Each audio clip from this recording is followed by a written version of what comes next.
America రెచ్చిపోతే భారత్‌ని చంపేద్దామనుకుంటే, భారత్‌ని నాశనం చేసేద్దామనుకుంటే, భారత్‌ని ఆంక్షల చట్టంలో ఇరికిద్దామనుకుంటే, భారత్‌ని ఇబ్బంది పెడదామనుకుంటే, భారతీయుల్ని వేధిద్దామనుకుంటే, భారతీయుల్ని మోసగిద్దామనుకుంటే 150,00,00,000 జనాభా, అద్భుతమైనటువంటి మానవ వనరులు, ప్రపంచవ్యాప్తంగా మేధావుల్ని ప్రొడ్యూస్ చేయగలిగినటువంటి దేశం, టెక్నాలాజికల్ ఎక్స్‌పర్ట్స్‌ని ప్రొడ్యూస్ చేయగలిగినటువంటి దేశం.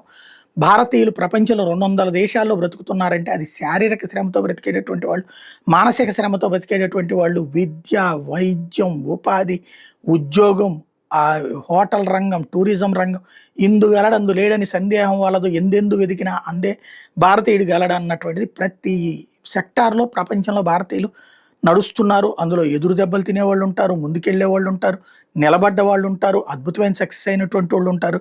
వీళ్ళ అందరి ఇంపాక్ట్ దెబ్బే భారతదేశానికి ఒక ధైర్యం. అమెరికా మూసేస్తే మన దగ్గరకొచ్చి ఇక్కడి నుంచి నడిపిస్తారు. చివరికి జీసీసీలు ఇండియాలో పెడతామంటూ కార్పొరేట్ కంపెనీలు బెదిరించాకే కదా సచ్చినట్టు ట్రంప్ మాట మార్చుకుని H-1B వీసాలు వాళ్ళకి నో ప్రాబ్లం అని అడ్డం పడకుండా వదిలిపెట్టేసింది. ఇప్పుడు ఇంకొకటి ఏంటి, అమెరికన్ బాండ్స్ కొనకుండా అమెరికానే భారతదేశం సవాల్ చేస్తుంది. సంప్రదాయాలకు విరుద్ధంగా భారతదేశం బంగారు నిల్వల్ని పెంచుకుంటోంది. ఇది అమెరికా తాజా ఏడుపు. అమెరికానే సవాల్ని చేయాలని చూస్తోంది.